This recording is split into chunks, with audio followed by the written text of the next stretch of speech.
Right, guys, welcome back to the Physique Factory podcast. And today we're joined by James Johnston of ATP Performance. So, James, let's just start off the way that most people actually start off most podcasts by saying, tell us a little bit about yourself and tell us a little bit about ATP as well.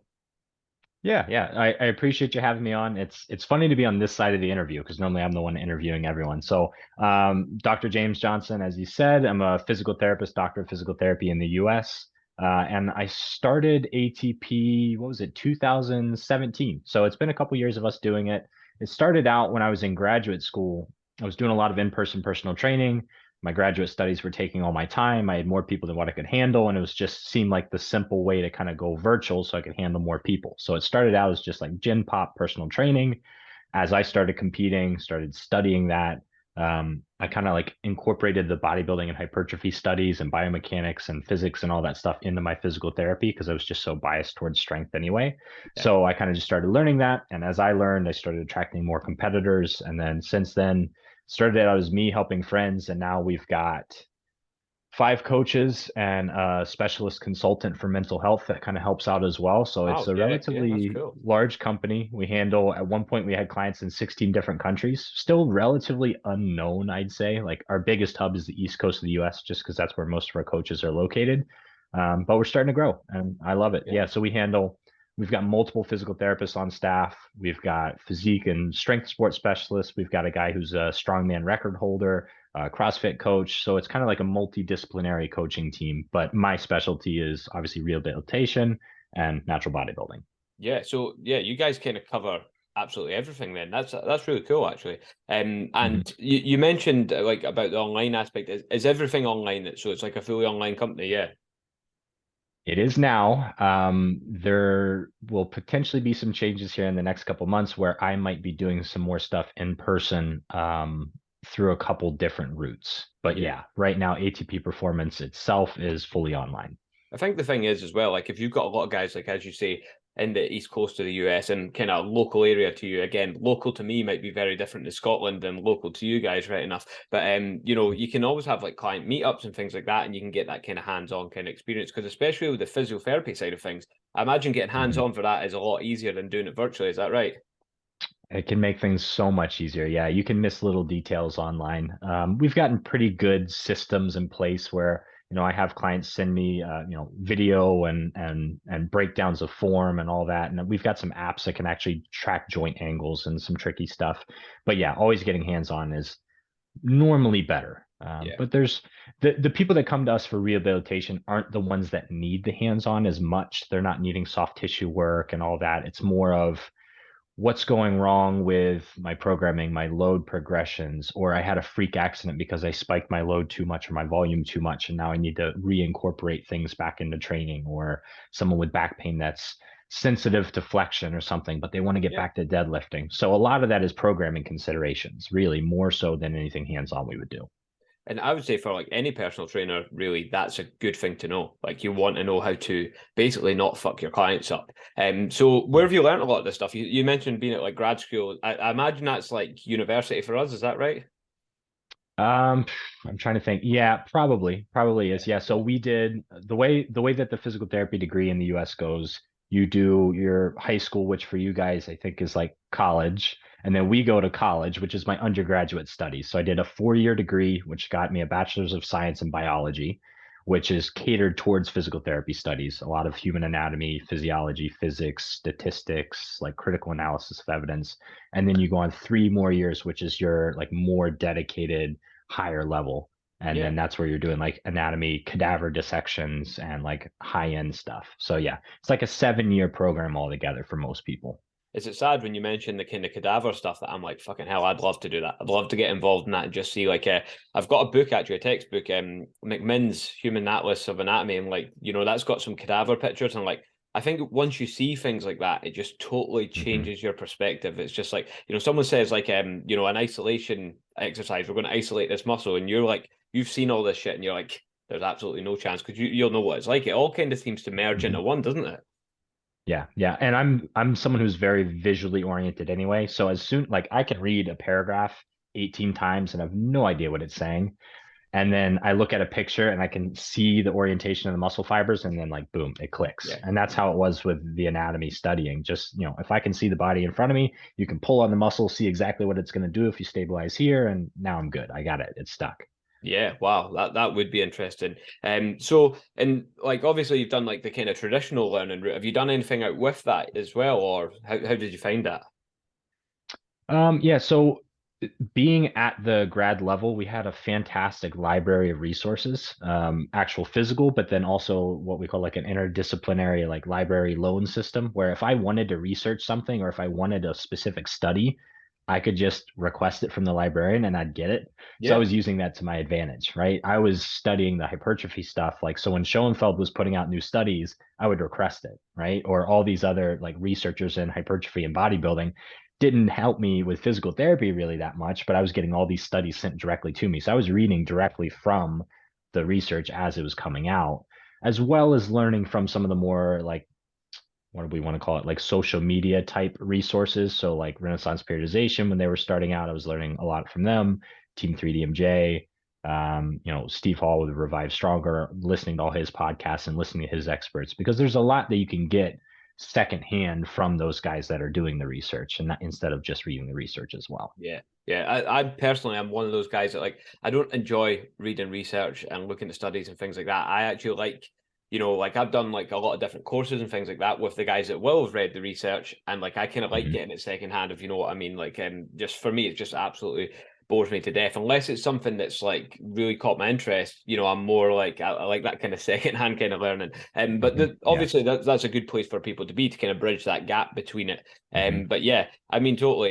The other thing as well, I suppose, it's like there's the science, and then there's obviously the practical. Obviously, you've stepped on stage yourself, and you've kind of been there Mm-hmm. and done that. How did you get into that? Have you always been in the gym, or? Yeah, so I played soccer my entire life. Soccer and baseball were my big sports. I continued soccer into the college levels. So I was used to being in the gym for sport specific training. And then when that ended, it was kind of like, all right, I'm used to, I think at one point we calculated for my first year of college, it was like 27 hours a week was our normal commitment at the level that I was playing. So I had 27 hours out of the week that was just empty now, Yeah, right? So I wanted to fill it with something. I was used to being in the gym. I kind of dabbled in that, dabbled in powerlifting, but then I realized my leverages are awful and I am not a strong individual. And I just liked going in for the sake of getting bigger. So I was lifting, started personal training because I just loved lifting and being in the gym. And the way I got into bodybuilding was actually from one of the other trainers competed with the OCB in the US. And I'm a competitive person. I saw him and I was like, I could look better than that. And that's where it started. So a yeah. little bit of an ego, but yeah, I kind of stumbled across it really. I wasn't someone who's been embedded, in the sport for years and years and years. My first competition was only 2017. Right, yeah, yeah. So what age were you then when you did your first competition? Probably like 22, I think Right, I was okay. 22 or 23. Does that still count as like a junior class for you guys? I know it would be for us. It would have been if the show had been big enough to have a junior class. They didn't have one. So I just competed. It was debut, novice, and open. And I did relatively well. It was a decent show. It's a show that I still go back to all the time because it's well run. But Yeah, that year there wasn't a ton of athletes. So I placed second in the debut, second in the novice, third in the open that year for yeah. classic physique is where I started. And then that was kind of like how things went for the first couple years, actually. Would always place second place in the open. And then I transitioned this last year in 21 was my last competitive year, transitioned to bodybuilding. That was my first year that I was no longer classic physique, at least for now, and competed open bodybuilding. How did you get on with that then? How did you find that transition? I enjoyed it. I mean, my legs are a strong suit, right? Like I said, I played soccer my whole life, so squatting and me are friends. My upper body's probably weaker, right? I found that I didn't have the structure that the judges were looking for classic physique, right? I don't have that wide, big chest. I Yeah. have a good taper, but I'm just not bulky enough up top, and that's kind of what they were looking for. So my symmetry was better suited for open bodybuilding, and I can get leaner than most of the classic physique guys or the guys that are at least competing around me in classic physique. So it was like, let's play conditioning, let's play symmetry, and we'll just go bodybuilding. Yeah, yeah. You kind of saw what they were looking for and played that to your advantages. I want to ask Mhm. something before we get too far and I completely forget about it. But obviously, you mentioned playing soccer, or as we'd call it, football. Mhm. Obviously, it's not as big in the US as it is here. But yeah, I just wanted to ask if you had like a team. Do you support a team, or was it just a purely playing thing? I am honestly too busy to really follow too much. I obviously follow our national team when we have like CONCACAF or Gold Cup or anything like that, or World Cup, obviously. But no, I don't. I'm not someone who sits down really ever. So for me Yeah, to like sit and watch anything, the only sport I really truly followed for a long period of time was hockey because my family's from Pittsburgh, part of my family obviously, and they had a Pittsburgh Penguins had a really good run. And I know most of your crowd won't know anything I'm talking about, but and when I was in college, it was local to us, so I could just turn on cable and I could get every single show or every yeah. single game. So I was watching like literally from day one until playoffs every single game for like 4 years, which was great. But now I just don't have the time. Yeah, yeah, definitely. I mean, I'm the same. Like, I do like football, and I do support a team, support Celtic. We've actually got an American player, Cameron Carter Vickers. You know him? Yeah. Yeah. Yeah, Yeah. yeah, Yeah. he plays Absolutely. for Celtic. Great defender. But like, yeah, football like over here is massive, I would say. And like, I keep up my own team, but like you say, it's like having time to actually, spend on that, especially like when you're running a business and like you're a father as well, aren't you? So like, that Yeah. kind of Yeah. stuff comes into it. It's like time is no longer your own.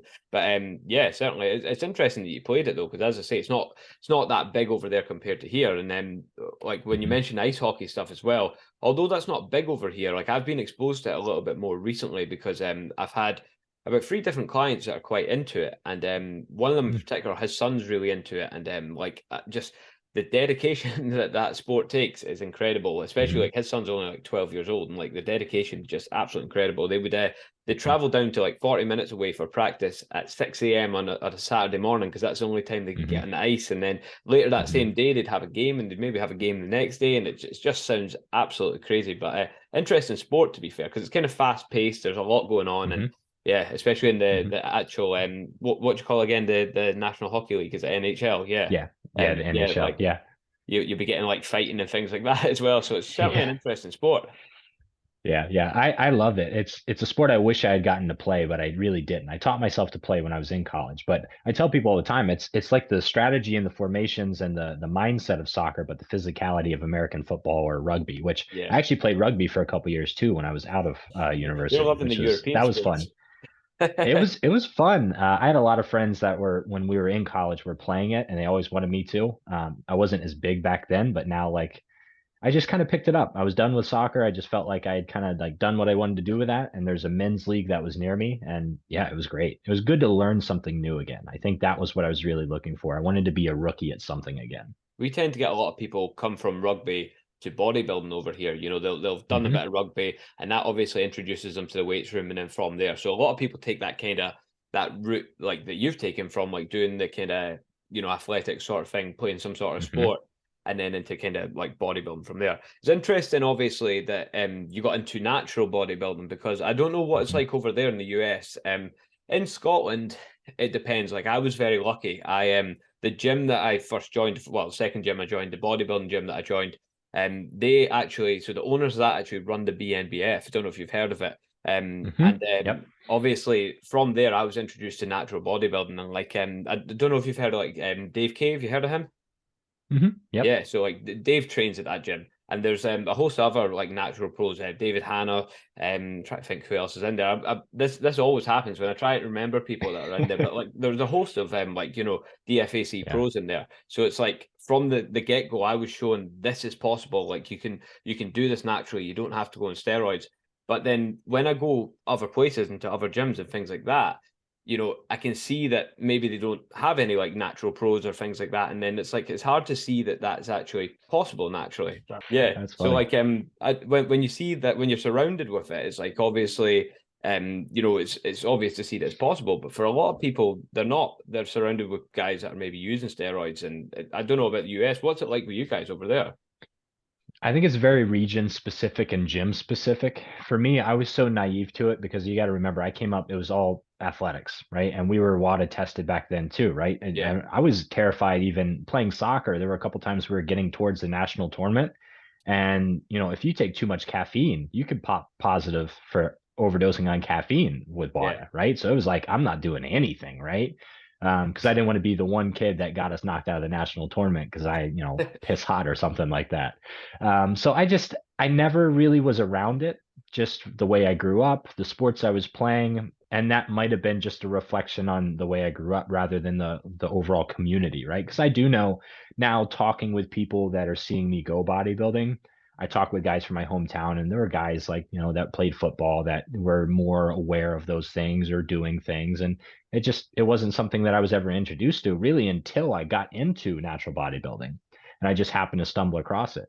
Now, like obviously I grew up, I knew who Arnold was. I knew who like Lee Labrada was. Lee was always like when I started lifting, there was photos. I went to a bodybuilding gym, but I just Yeah. never really connected like these guys are taking something I'm not taking. I was just naive to it all, Yeah. which was great, I think. I think that was great motivation for me. Like, holy crap, like could I look like that? I guess so. Let's just go lift harder. Yeah. Yeah. Definitely. And I think that naivety really helps people out where right now you're seeing on social media like if you look anywhere good at all, you're getting accused of steroids because it's so commonplace. I think globally now more so. People are so more aware of what people are doing and people talk about it more, which may or may not be good for, overall health and safety, but I'd rather just think that I could look like Arnold naturally and try, right? Yeah, yeah, definitely. I mean, that's the thing. Like, yeah, people are talking about it more, but does that like, yeah, take away that naivety that was once there? But there's certainly like a lot of like young guys around about us that are getting into it more than ever, I would say. From what I hear Mhm, anyway. And again, mhm. even if it was something I was going to do personally, I think I would maximize my natural potential first, or certainly spend a good few years building muscle naturally before stepping into something like that. But yeah, I Yeah. mean that's a whole other debate once you get into that kind of side of things as well. But it's not very often that people do get introduced to natural bodybuilding. It's good to see that people are still kind of taking that route and still kind of sticking with natural bodybuilding. So was there Mhm. any like obviously did you mention a guy that like can introduce you to natural bodybuilding? Did you have any sort of like inspiration within natural bodybuilding? Anyone you kind of looked up to? I got very lucky early on. So the one guy that kind of really introduced me was just a trainer that I kind of knew in passing at my gym. And I wasn't super close with him. He said, "Hey, I competed this weekend in the OCB because it was a local show." And I was like, "Well, what's the OCB?" And that kind of like that was the door. Yeah. And then once I started talking about it more, my sister-in-law's father competed with the USBF, which is another smaller federation in the US for years. So I started talking about it with the family more, and it was like, "Oh, hey, like that's what I do." I didn't even realize it. I knew he owned a gym. I knew he lifted. So we started talking. He helped me with my posing early on. He was a good mentor, like for the first year or two.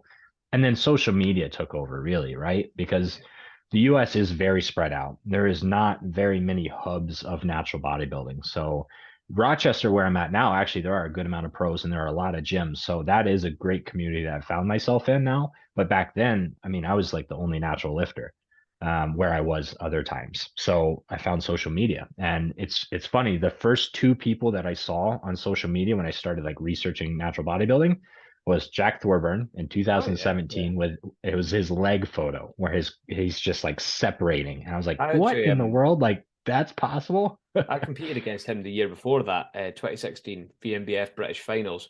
He came third in the junior class. I came fourth, so he beat me in that one. But yeah, yeah, I know of Jack. So yeah, Yeah. So came across him on Instagram.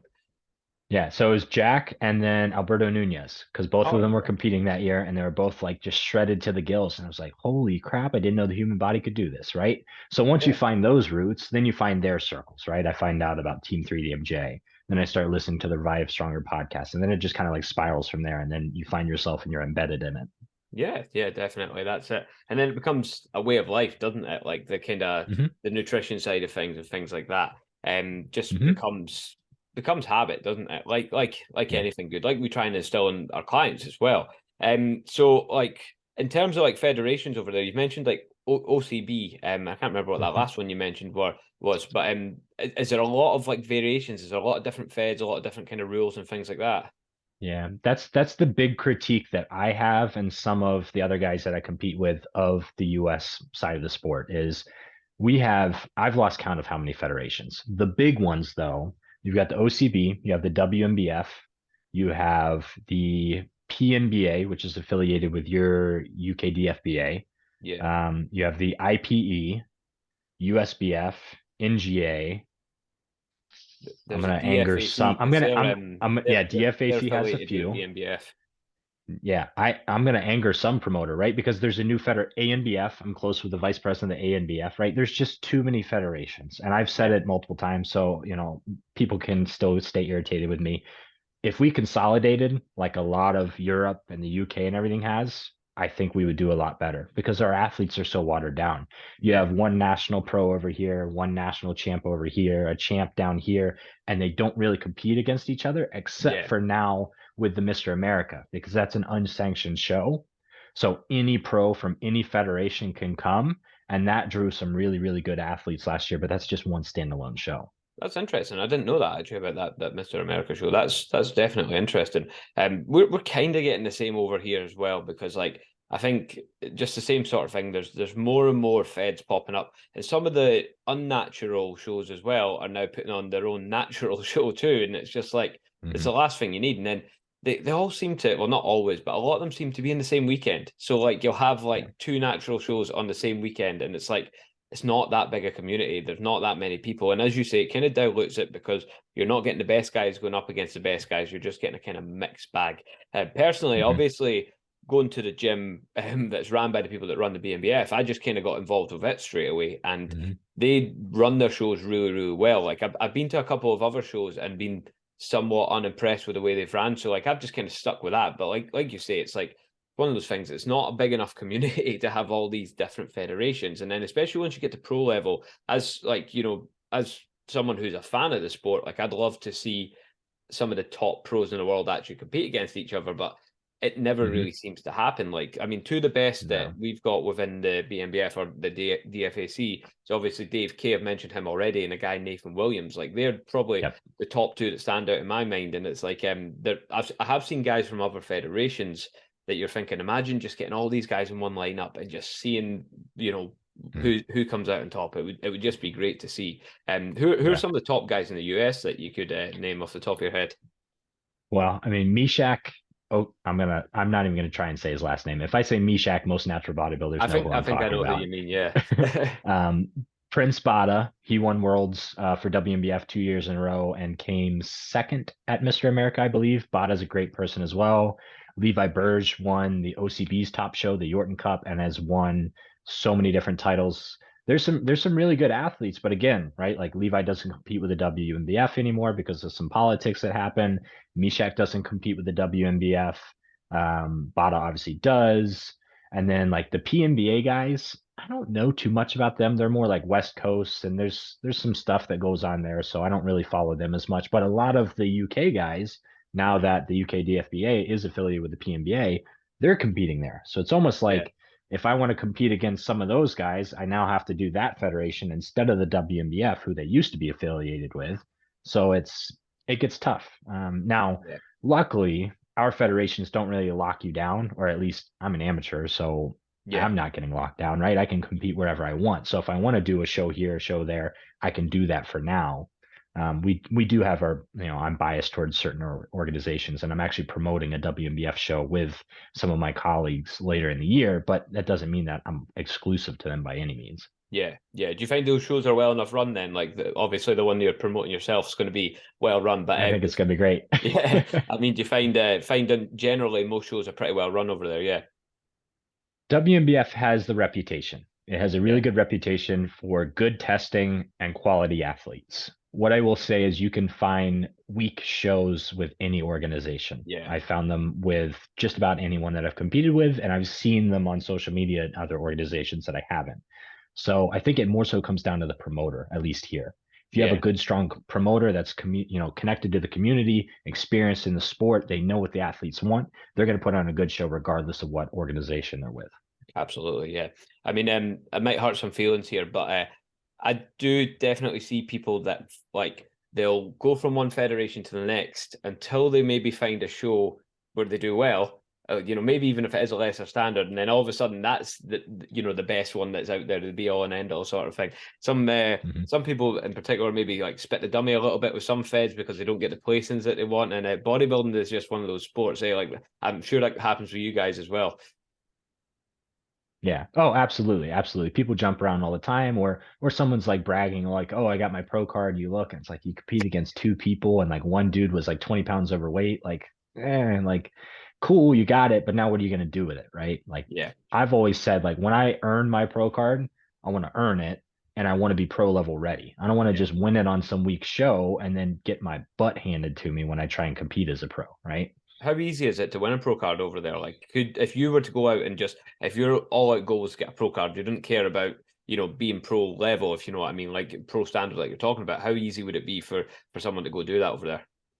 If I were willing to travel and just continue competing, I could get one in a year. Yeah, yeah, There's enough federations, enough shows, and enough different rules where, yeah, it could happen. And some of the feds have changed the rules to make it slightly harder because there was some pushback. There were, oh, what's the term they even used? Unconditional pro qualifiers in a certain organization, and they will deny that they ever had these, but I was literally at these shows where it didn't matter how many athletes there were. If there were two people in the class, one person was getting a pro card. And that's just, it's wrong. They I've said that historically these were the strong shows, and that's why they granted them that status, but it's just not right.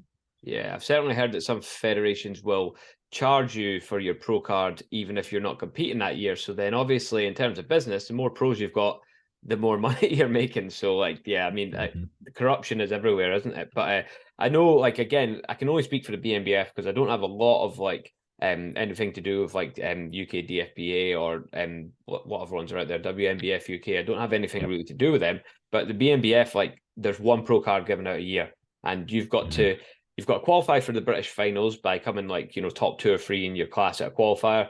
Then you've got to win your class at the British finals, and then you've got to beat everyone else that wins their class at the British finals. And it's just that one Mhm. pro card a year. And like, I think as a result of that, most of the pros that come through like the BNBF and become DFAC pro from here tend to be pretty high standard. But for Yeah. some people, that's the end. It's like, they get their pro card and then they're maybe really good, but like in terms of pro standard, they're not quite a Dave K or Nathan Williams. And then they're just kind of like, that's the last show they're ever winning. You know what I mean? So Mhm. sometimes actually it's better to be a good amateur, in my opinion, and then Yeah. continue to take the placings and things like that. Yeah, and that's a structure I would love to see in the US. I don't think it's going to happen within my lifetime just because there's too many federations, but yeah, a real like local to regional to national type tiered progression where, since the US is so big, maybe it'd be more than one pro card. Maybe you give Yeah, like one per region and then those guys competed, for the overall national title that year. But yeah, some sort of tiered hierarchy just so you're not getting, you know, and everyone knows who the tough shows are, like the WMBF Hercules or Muscle Mayhem or some of those. You go there, and pretty much anyone in the top five probably deserves a pro card. yeah. But you could also go to a show, around the corner from you, and there's three people there, and it's like, yeah, you won your pro card, but you go compete against like a Josh Kenyon, and you're gonna you're gonna get laughed Yeah, off the stage, right? definitely. Yeah, but that's absolutely it. So let's move on a little bit just to obviously like we talked about your placings before. Mhm. So have you never actually like kind of placed first or won a show? Don't worry, I haven't either if you've not. No, no, I haven't. I haven't. I was very confident last year, and that was the wrong decision. That's bodybuilding for It's you though. it's Yeah, it's funny, I've dramatically improved. People can look at my photos, and from where I was 2017 to where I was 21, I look like a different person, and I'm very proud of that. But I think the level of the sport and some of the shows I'm putting myself into are much more competitive now, so I'm getting a true grasp of like where I truly stand. And I do believe I will win a pro card at some point with the WBF. That's like my big goal. I might compete with some other pro cards. But will I ever be like top fives at Worlds?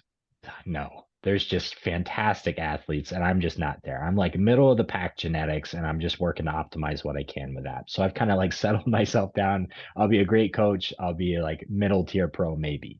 There's So absolutely nothing no. wrong with backing yourself right enough and believing in yourself. Like, obviously, I came across you by you sharing one of like Keefe's posts, and I think what Keefe does really, really well is he doesn't limit his beliefs. It's like he Mhm, believes that he can step on the Olympia stage. He talks about that a lot, doesn't he? And it's like mhm. if you don't believe it yourself, well, then you're already beat. So I think although you're saying that, like it's definitely good to believe in yourself and even think of yourself as a little bit better than you actually are, and eventually you will get there. But Yeah, Keefe certainly he's good from that point of view with his mindset, and obviously some of his lifts Mhm. are absolutely He's an crazy. animal.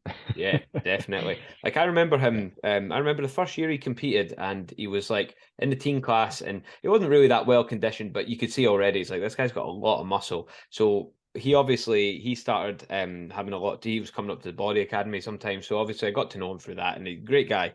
But yeah, he's came on like leaps and bounds since then, just absolutely, and Hmm. it's just testament to that kind of mindset, isn't it? That never stop getting better kind of mindset. And yeah, we Yeah. definitely definitely want to employ that ourselves. But obviously, Keefe's training style is very hard and heavy. How would you describe your training style then? It's a mix of a lot of different philosophies. So, being a physical therapist, I'm very mindful of like control with my movements, right? But not to the point of going super light and, I'll get a little bit intense. But so if I were to like summarize it, I love what Renaissance periodization is doing with like full range of motion and like lengthened type work. So I do a lot of lengthened or, not necessarily the partials, but full range of motion on like squat and my flies and my presses and really focusing on getting that stretch just because of some of the research that's coming out.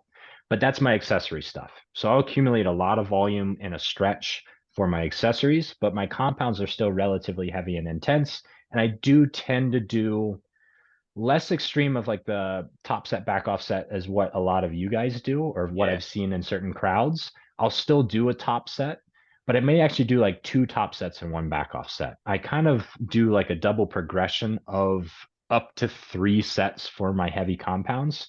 And that's kind of very just auto regulated based on my fatigue. So my first week, the mesocycle, I'm probably only going to do one and one. Second week, if I feel good and I'm not progressing load, I'll probably do two top sets and one back off set. And I'll kind of just like taper that up until I need the deload. So I mix, I think, the best of both worlds. I still get really as heavy as I can go and as intense as I can go for my leg press, my hack squat, my barbell squat, my like straight leg deadlifts, all those fun things. But I'm still mindful of my control and form. But then I just go after volume with like cable flies and cable presses, like taken to that extreme stretch. So I I love it. It's yeah. definitely adapted because I used to be very much a minimalist and like barbell, dumbbell only training, big three, and I've very much adapted my training to be more like bodybuilding training in the last couple of years. And I think it's helped my joints and it's helped me grow.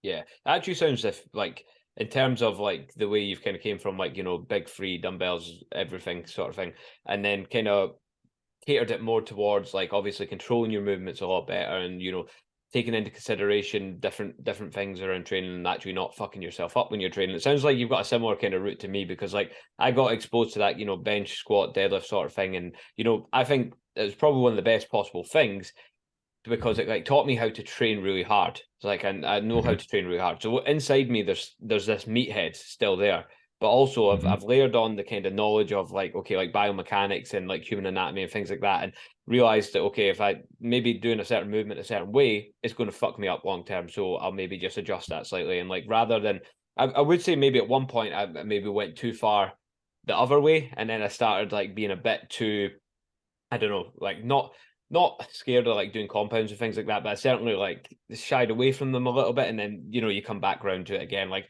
I fucking love Mhm. deadlift, and deadlift's one of my favorite lifts. But then squat or bench, I'm not overly fussed for either of those two, and it's two Mhm. movements I don't think are going to be essential for me as a bodybuilder. Don't get me wrong, I'm not saying they're bad by any means, but I don't think they're essential. But yeah, so it sounds very similar. And then yeah, the top set back off is definitely what I do. I think that's huge over here, isn't Mhm. it? Probably coming It, from Dorian Yates.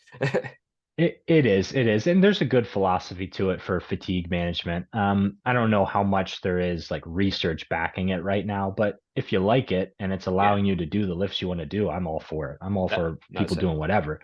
But yeah, at the same time, like I'm throwing in mechanical drop sets and cluster sets, myo reps, however you want to call it, like all sorts of the fun stuff too. So I'm still being a bro doing those things, but I'm trying to be a little bit smarter and tactful of like when I throw in those things. Yeah, And I think, we talked about the squat and you personally not like utilizing it. I think there's a very big difference in my squat now versus what it was. And people can learn a lot from that. So like squatting like a power lifter or squatting for strength is vastly different than squatting as a bodybuilder. If you really watch the guys that squat for hypertrophy, right? Like when I used to like go for load, I'm getting to 90. I'm doing a low bar stance, super bent over torso, and I'm Yeah. just kind of like dropping and then getting out of the hole. Versus now, I'm doing like a 3 second eccentric with lifting shoes on, vertical torso, like hanging out in the hole, pausing, and then exploding out. So the stimulus is entirely different and the load's entirely different. I mean, Yeah. my max squat was 405 pounds, which is not fantastic by any means. Yeah. But now I'm doing like 225, 250, pounds. It's not heavy at all, but the stimulus for my quads and glutes is so much better than what it had been. That's a really good point as well, because I think a lot of people get caught up and they'll see guys like Keith, and don't get me wrong, it works really, really well for him. And it's just constantly chasing load and put more load in the bar. But more load in the bar doesn't always mean more tension in the muscles. And I Mhm. think, again, through like my kind of journey, I kind of figured that out in some senses the hard way, because like I was doing like the low bar squats as well, because I was like, right, I can actually, I can squat like like 405 for like 6, 7 reps at this. I'm like, fuck yeah, I can, I can move a lot of Mhm. weight. But was that putting a lot of tension on the muscles I was trying to target? Well, maybe not. I mean, it's certainly still done a job and it certainly still helped. Mhm. I'm not going to say that it wasn't good. But then I started getting things like bicep tendonitis, and I'm like, why the fuck am I getting bicep tendonitis from doing a squat? And then as I started Mhm. exploring all these things, I start realizing, okay, right, I lack the external rotation to actually get into that position. I'm like, okay, this is starting to make sense. So maybe like something like a Mhm. safety bar might be a bit better for me. Or Yep. even if I do Yep. something like a kind of low level isometric and get into a bit more external rotation beforehand, things like Mhm. that. So it's I think that's, to be honest, I think it's the best balance to possibly have, is having that kind of inner meathead, but also having the sense to not fuck yourself up. But yeah, Yep. certainly like going back to how we kind of started there, it's like more load in the bar does not always make more tension in the muscles. And once you've got a little bit of understanding of biomechanics, you start to see that it's not just about weight. There's other stuff involved that we maybe shouldn't get too deep into, but like yeah, certainly other stuff involved too.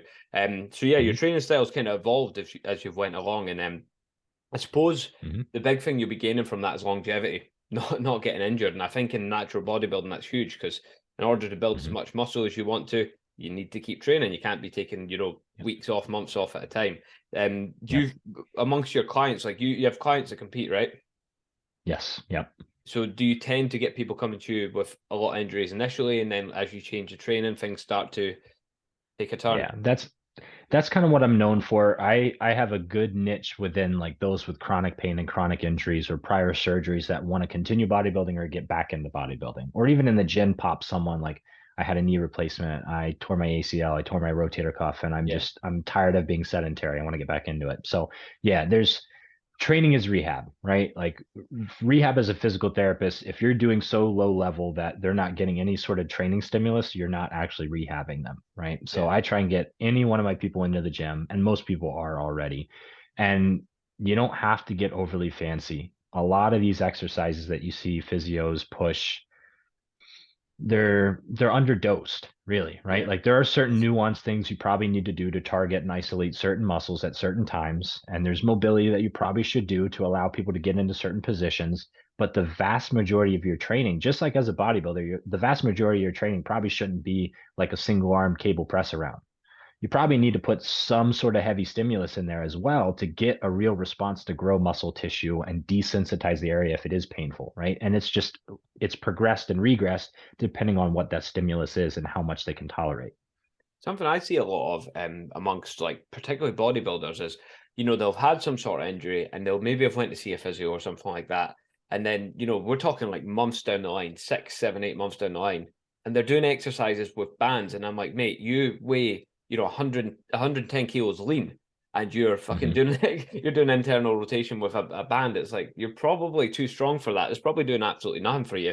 I mean, fair Yeah. enough at the start, if you've had an injury, you need to start small, but come on, by then you need to be shifting a bit more load. Hmm. On another note, actually, with that, kind of irrelevant, but you always see guys with the dumbbell doing the external Uh, rotation. I'm like, mate, come on, come on. yeah. I Yeah. mean, you Yeah. get Yeah. sensation for sure, but like, yeah, you see Yeah. some crazy things in the gym. Once you start seeing this stuff, you can't unsee it, can you? Yeah. And I think to that point with the bands, it's either some of it is ignorance of the physio, and I'm going to speak just generally. I don't know. You guys actually across the pond and Australia especially, like there's a lot of really, really good physical therapy research coming out that is pushing the profession in a good position. There are a lot of physical therapists in the US that are generalists because that's what we're trained to be. So they're working in a hospital, working in a nursing home, or working in outpatient physical therapy, but they're not bodybuilders or strength sport athletes. So they don't know the sport and they don't know the requirements of the sport. So if you're working with an 80-year-old who, has a bum shoulder, a band probably is a challenge for her. Yeah, So that's where it starts.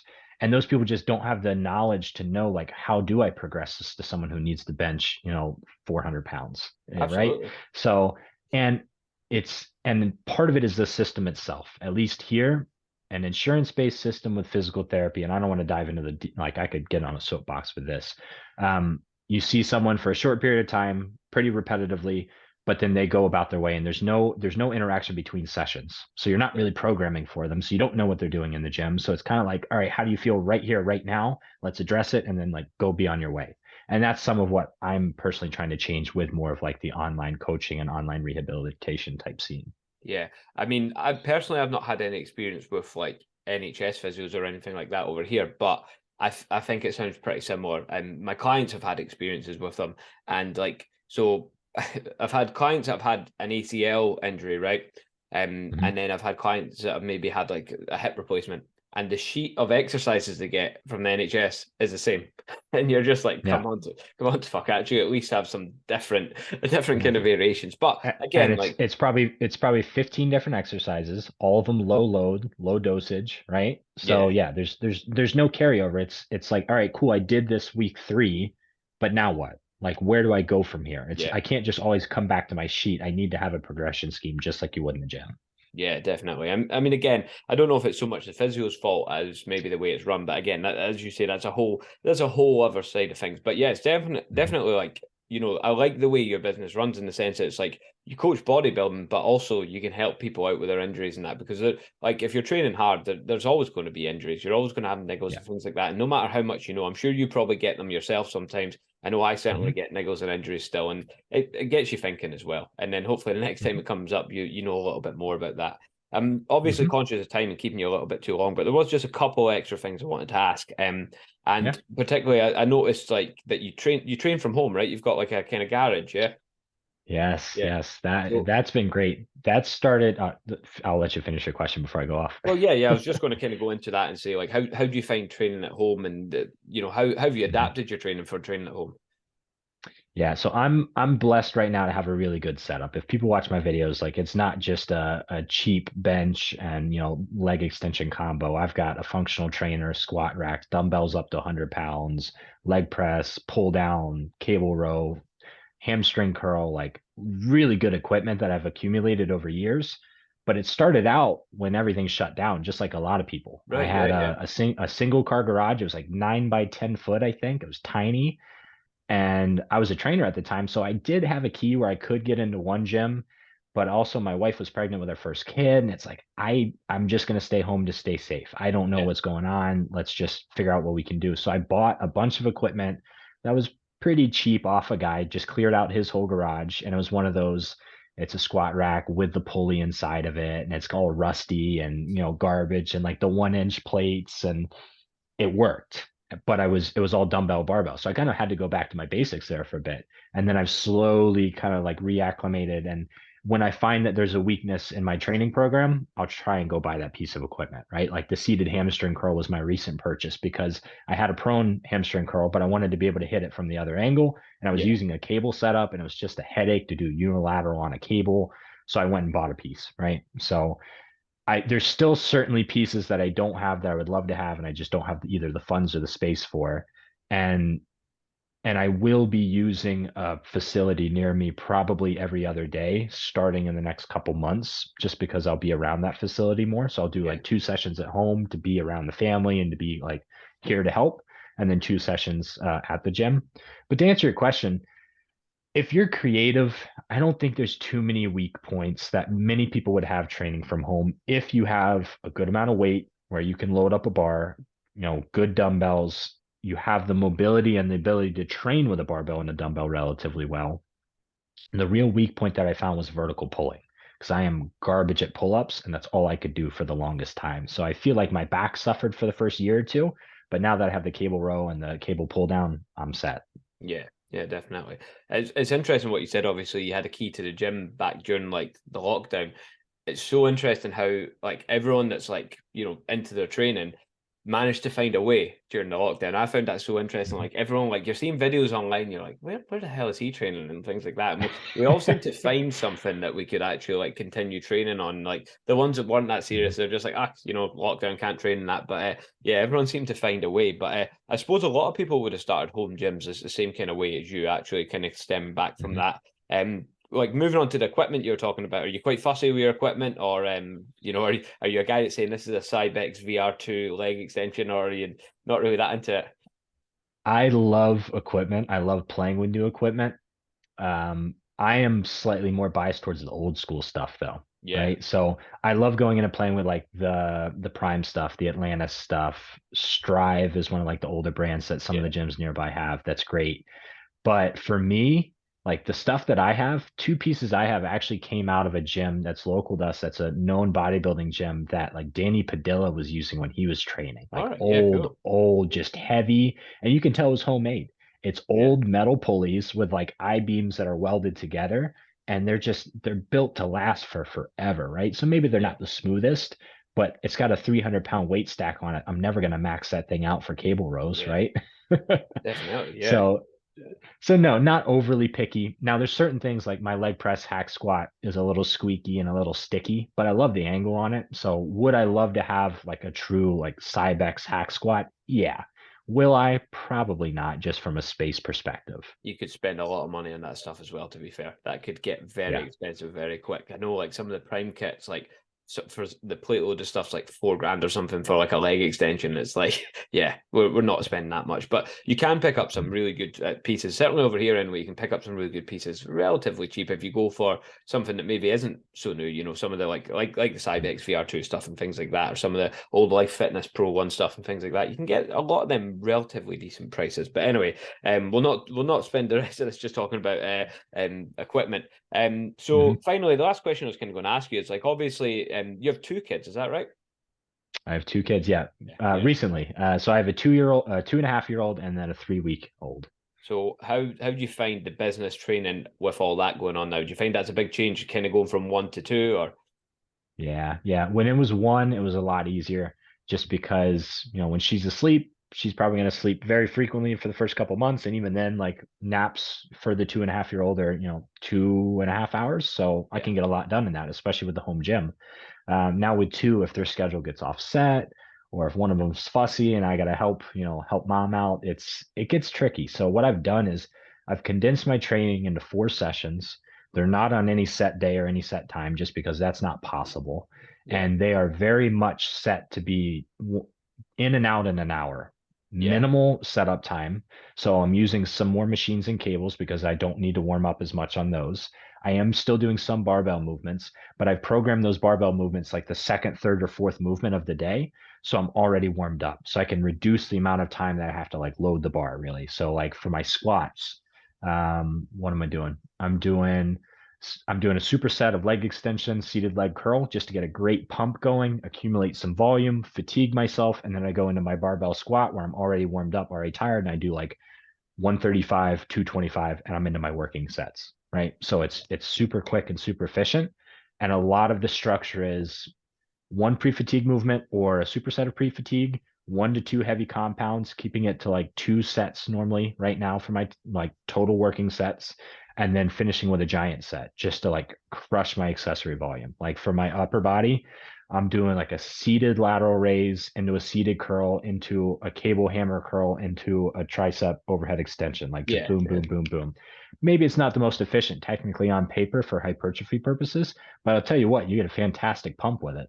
Yeah, I think as well, like obviously, when you've worked in personal training as well, like usually they're 1 hour sessions. So you learn how to Mhm. program a decent amount of stuff into 1 hour and you can be super efficient. I think it was do you know the bodybuilder Rob Hope? He didn't compete anymore, but he did a long, long time ago, a great, great natural bodybuilder. And I'm Name sure sounds very familiar. Yeah. I'm sure I read somewhere that he said that, you should be, not that you should be, but you could train 45 minutes to an hour quite easily. And, I truly do believe that. Now, albeit I do spend a little bit longer myself, but that's Hmm. more through choice. Like you could definitely be in Hmm. and out 45 minutes to 1 hour for most sessions, I believe, if you're structuring it well, like you have. But yeah, so totally Hmm. changes things when kids are on the scene. Because I know personally, like I've only got one kid, but like, Hmm. I know personally I'm getting up at like 6 a.m. some mornings to like try and do check-ins before she's awake, because like Yeah. you've got to still fit all the same stuff into the day, but then all of a sudden there's all these extra responsibilities. But like I suppose people find a way, and if Mhm. you want something enough, you're always going to find a way. And yeah, it's interesting to hear Exactly. obviously about your programming considerations and things like that. That's totally yeah, it's food for thought for people who are maybe going through a similar thing or trying to figure it out as well. In terms of your Hmm. nutrition, then, like, are you just pretty like kind of scheduled with that as well? Like, is that kind of like same foods every day? Do you keep that simple as possible? It normally is. Right now, things just because I've been doing a very intuitive approach for the last year Yeah, and I'm really good at it now, but I will get back into more structure just because I'm going to be starting to take some weight off. But yeah, I can maintain like 200 pounds without thinking about it. It's like we talked about, the habits and the routine and the lifestyle. I absolutely. know I'm Yeah, going to eat some amount of eggs and oatmeal in the morning for breakfast most days. I'm going to have a protein shake somewhere in the midday. I'm gonna have chicken and rice or some sort of protein and rice for lunch or potatoes. My dinners are, a rotation of like 7, 8 different things my wife and I cook together, but it's still based on some sort of, carbs, some sort of lean protein and a yeah, vegetable. We have a salad with every dinner. And then I'll probably have like Greek yogurt, cereal, and protein powder for, a final meal. So while I'm not tracking and I'm not measuring right now, the base foundation of what I eat is relatively similar. yeah. So it's very easy for me to maintain like 195 pounds to 205 pounds without ever thinking about it. And I've been doing that for a long period of time. That's it. Um, There's a structure there though, and I think like this is what I say to a lot of clients. And the reason I ask that is because like you do get a lot of clients that have got a lot going on in their lives, and they say, "Oh, I don't know if I can commit to these goals because I've mhm, got this kid, and I've got this business running and things like that." And again, it's more to let people hear that again, it's possible. There's always a way, and like mhm, you've got that structure there. You know what you're doing every single day, and I imagine you're prepping a lot of the food and that as well. And it's just like it mhm, becomes so easy when you're just in a routine, doesn't it? It's like so easy to live mhm. like that, and it's more time efficient too. So yeah, hopefully Yeah. I've convinced a few people to actually do that there. Yeah. And I'd say too, to that point, prepping your meals like once a week or at least multiple meals, because I have clients that say the same thing. Well, I don't have time. I don't have time. I can't do that. I can't do that. It frees up so much of your time for you to be able to wake up in the morning and pull 2 containers out of the fridge and go about your day, right? So if Yeah, you've prepped, absolutely. maybe you make your breakfast every morning, but if you've prepped your lunch and maybe a secondary meal, and then you don't have to think about it for the week, that saves you so much time in the morning when you're scrambling, trying to get your kids out the door, trying to get showered, trying to get all this stuff done. You don't have to think. You're done. You got it. Yeah, You throw it in your lunchbox and you're good to go. And then you come home and you make a dinner. So maybe you have to cook 2 meals a day and you have a protein shake and then you have 2 meals already prepped. And then at least from those 2 meals, you have a set standard of I'm getting X amount of protein and carbs, and I'll adjust everything around those meals. yeah, absolutely. Right, I'm cautious. I've took up a lot of your time here, James. So we'll kind of wrap it up at that. But do you want to just let people know where they can find you if anyone wants to know a little bit more about you or a bit more about ATP? Yeah, yeah. So for my personal page, it's J Johnson DPT. There's periods in between J Johnson and DPT. That's my personal profile. I do a lot of client stuff on there, educational videos on there, but there's also bits of my life, right? My kids and the construction I'm doing on my home and odds and ends. And then the business page is ATP period performance. And that's our business collaborative coaching page where you'll see myself and my fellow coaches putting out a lot of bodybuilding, rehabilitation, and strongman information right now. And actually some running stuff too. One of our coaches has transitioned into concurrent and hybrid training. So a lot of information about really anything physical activity and rehabilitation. Perfect, perfect. Well, thanks for your time, James. Really appreciate it.